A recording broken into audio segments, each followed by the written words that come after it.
Newsfirst at 9. Headlines. A very good evening and welcome to Primetime News at 9 on MTV Sports and Shakti TV. I'm Ramesh Rugal Bandar from the Newsfirst Center here in Colombo. Let's take a look at your headlines for tonight. In the absence of the domestic process, the UK government will call for an international investigation in Geneva. A statement by the UK High Commissioner, a Newsfirst exclusive. Also making headlines tonight, a tragic accident in Mount Coolumma claims the lives of 6 persons.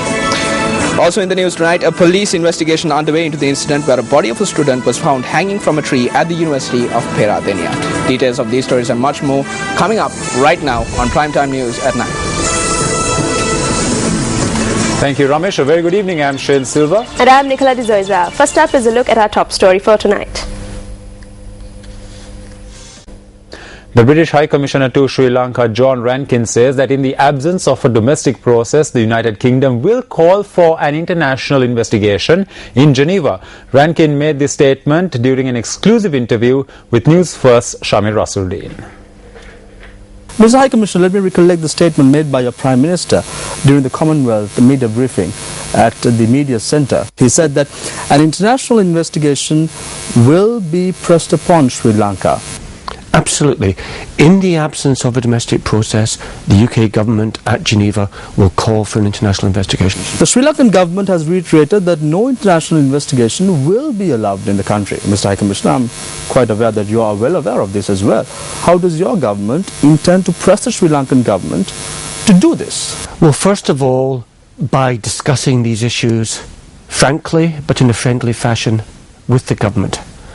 Our own experience of Northern Ireland, for example, and the experience of other countries such as Rwanda and Sierra Leone, is that having an independent investigation into these issues can actually strengthen long-term reconciliation and stability. So we start off by doing so, by having conversations, by encouraging and hoping that the government will take action.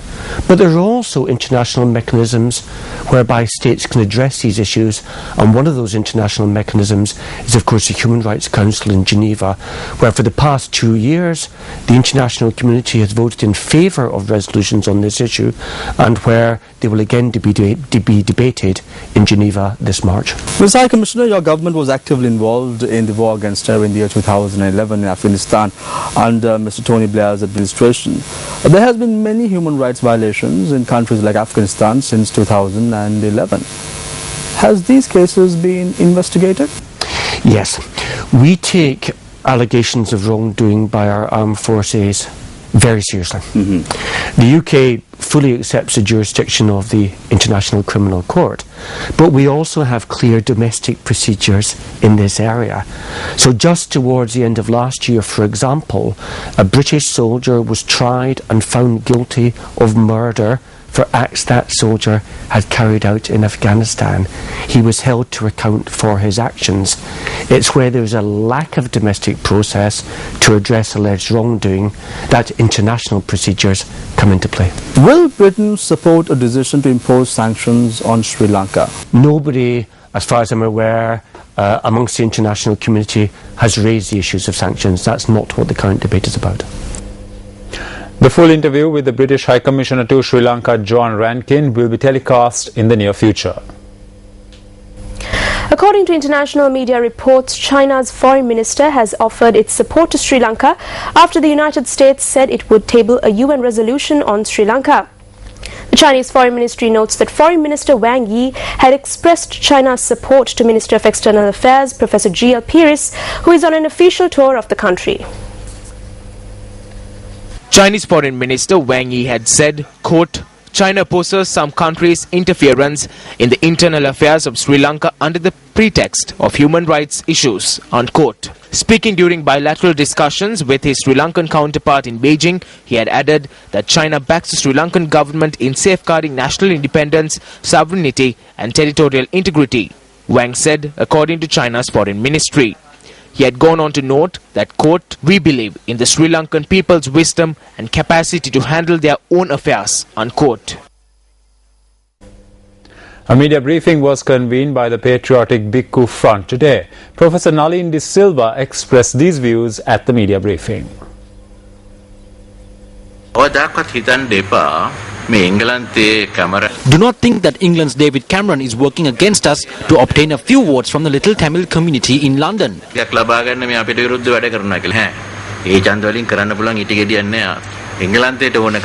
What England mainly wants is to topple the current government of Mahinda Rajapaksa. They are not only trying to oust Mahinda Rajapaksa, they want to send him to the electric chair. Ranil has said that he is prepared to face it. What happens if he faces it? The foreigners will deactivate the electricity. What has happened today is that this country does not have an opposition. There aren't leaders in the opposition either. The opposition of this country is England's Conservative Party and the Labour Party. And the leader of this country's opposition is David Cameron.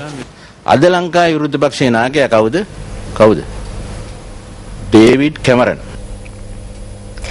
President Mahinda Rajapaksa says that if everyone unites and works together, the country could face any force. The president made this statement while attending an event in Colombo today. An event was held today to felicitate students who excelled in the Appenratata Ratanagumata Mother Sri Lanka program. Awards were presented to the students by President Mahinda Rajapaksa at the Sugatadasa Indoor Stadium in Colombo.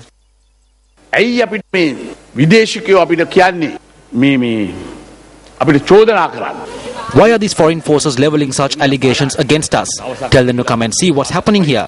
Instead of coming to the country for a day, staying at a 5-star hotel and visiting the north and east and listening to the complaints of extremists, speak to the children and ask them what they are feeling. They should be assisting us in rebuilding our future generation, not recreate political disharmony and discord among the public.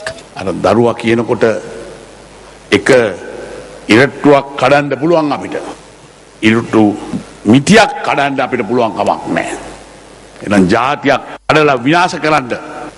if we all unite as one, no one will be able to break the unity among us. This reminds me of a poem by Tibetan national Mahinda Thero.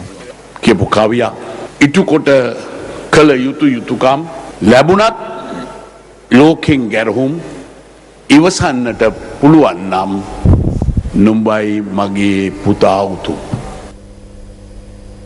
The preferential voting numbers of candidates contesting for the Western and Southern Provincial Council elections took place today. The preferential voting numbers were issued at the district secretaries in the two provinces. Preferential voting numbers for candidates contesting from the Colombo district were issued till this afternoon.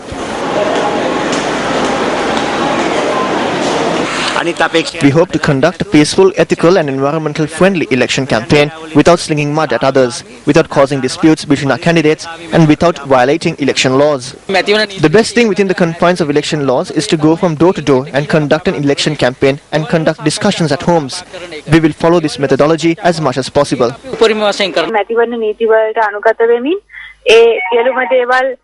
We expect to carry out everything possible while complying with the election regulations. Those candidates of the alliance are working towards making this election a free and fair election devoid of violence.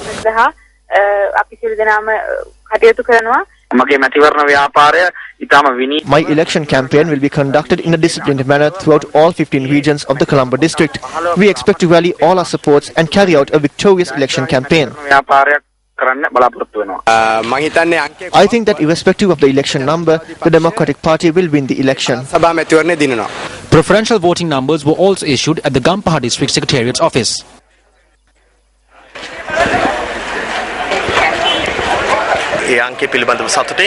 We expect to carry out a successful campaign with this number. I think as ethical candidates, we will always engage in these election activities in this manner.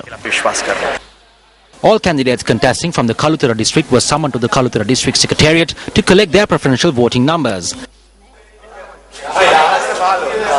Similarly, candidates arrived at the Mathura district secretariat as well to collect their preferential voting numbers. 380 candidates will contest from the Mathura district under 14 main political parties and 5 independent groups. The preferential voting numbers were issued to the group leaders of the respective parties. Our correspondent in the area noted that as the UNP group leader of the Mathura district did not arrive at the secretariat today, the preferential voting numbers of the party were not issued.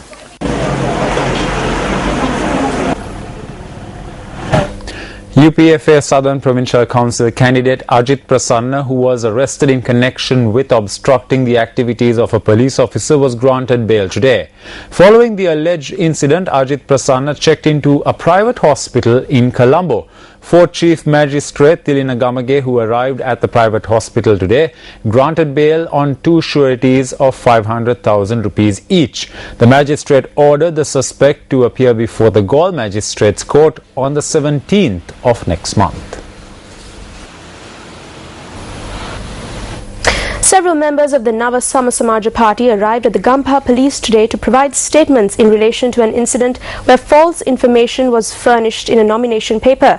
However, Secretary of the party Dr. Vikramabahu Karunaratne did not appear before the police today.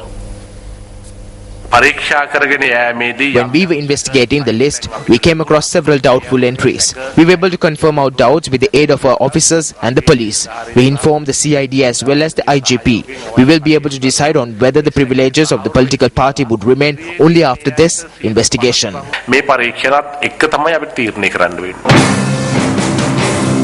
Vikramabahu Karunaratne, the Secretary of Nava Sama Samaja Party, was summoned to Gampaha police today to record his statement, but he has informed the police that he was not able to attend the investigation today on his private arrangement.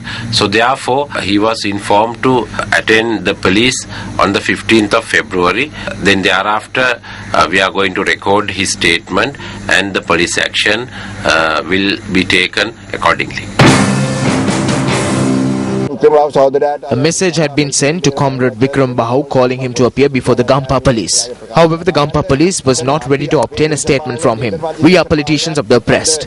They say there are shortcomings in the nomination list. This is a political conspiracy. We have identified it. We are launching our own investigation and we are ready to support the police as well. In other local news, 8 people were killed in 2 separate motor accidents which took place in the northern province yesterday and today. A motor accident which took place in the Mankulam area along the A9 road early this morning claimed the lives of 6 individuals. The accident was the result of a collision between a van en route to Jaffna colliding with a stationary tipper. 5 persons who suffered injuries in the accident were admitted to the Mankulam and Kilinochi hospitals. Those travelling in the van were residents of Jaffna. Meanwhile, 2 persons were killed in an accident which took place in the Pudukudi Iruppu area. The victims were identified as a 28-year-old woman and her 2.5-year-old daughter. The accident occurred when a motorbike travelling from the Pudukudi Iruppu town to Parannath collided with a cab. The speed limits on the A9 road were implemented following repairs in 2009. According to the police, the speed limit for light vehicles was 56 to 72 km per hour, 32 to 56 km per hour for heavy vehicles, while 3-wheelers should travel at a speed limit of 40 km per hour. A Pakistani national was arrested at the Katunayaka airport for importing heroin concealed in oranges. Customs media spokesperson Leslie Garmini said that the suspect was arrested upon arrival by officials of the Customs Narcotics Control Unit. The Pakistani national had arrived in the island on board a flight from Karachi at around 8:45 last night. Customs media spokesperson Leslie Garmini said that 72 oranges were found in his luggage, of which 12 were concealed with heroin.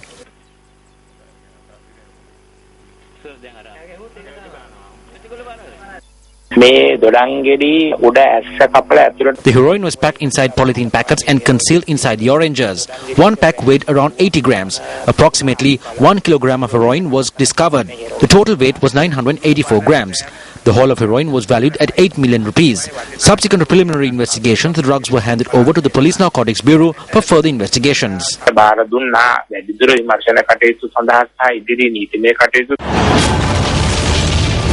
Several instances of persons arrested for the smuggling of heroin.